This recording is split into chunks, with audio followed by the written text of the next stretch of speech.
We continue to live with economic uncertainty just because we have uncertainty over the type of Brexit that we're going to get. But we did have some certainty over the budget date and the fact that the Chancellor, no longer the Chancellor, but the Chancellor at the time, had a very clear strategy of balancing the current expenditure, effectively balancing the current account, day-to-day expenditure by 2022-23. Now that was thrown a little bit out by the Bank of England forecast that would have meant that to get to that position was going to be quite difficult, and based on the economic forecast that they had made, we'd be looking at running a 12 billion deficit. So it seemed inevitable, the other sort of certainty we were having, that there was going to have to be a need for some tax increases. So all of that has been thrown into disarray by the resignation of the Chancellor and the appointment of the new Chancellor, Rishi Sunak. And it seemed that the old Chancellor was known as Chino, not to his face, because of being a Chancellor in name only.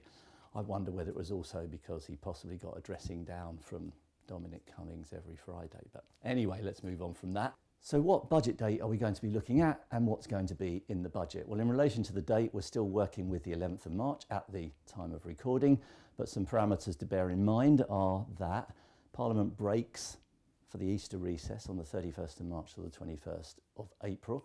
And remember, of course, that income tax and corporation tax are annual taxes that are collected and have to be collected and authorised by legislation, although there is provision under the Provisional Collection of Taxes Act for those taxes to continue to be collected into the next tax year without formal legislation, as long as there's a House of Commons resolution by the 5th of May, I think. So at the moment we're working with the 11th of March. It may or may not shift a little bit, but I think likely to be in March. Bear in mind, though, that this is the first of two budgets that we're going to have this year. One because we've just had the election of this government, and one, the normal one, the budget in the autumn, towards the end of the year. There's been some talk that possibly if there's going to be tougher tax increases, some of those may be deferred until the autumn, but you can by no means rely on that. All of this is up for discussion, subject to conjecture, and of course we'll obviously get some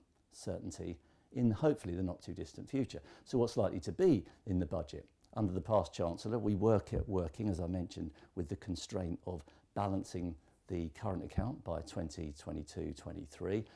It's thought that number 10, in the shape of Boris Johnson and Dominic Cummings, and probably influencing the Chancellor, have less of a worry about balancing the current account, but have a very deep concern that they fulfil their promises in relation to spending, infrastructure spending, and evening up the country, those key election promises that they had. And they know, of course, that requires spending money, and they know that they probably need to think about getting money in, especially because of the economic uncertainty, and the way to do that is through tax, so-called reducing tax expenditures, limiting tax reliefs, for example. We know that pensions relief, we are told quite consistently these days that merely reducing the rate of pensions relief, taking away higher rate relief from 40, bringing all relief down to 20% would save £10 billion, which goes quite a way towards some of those spending plans.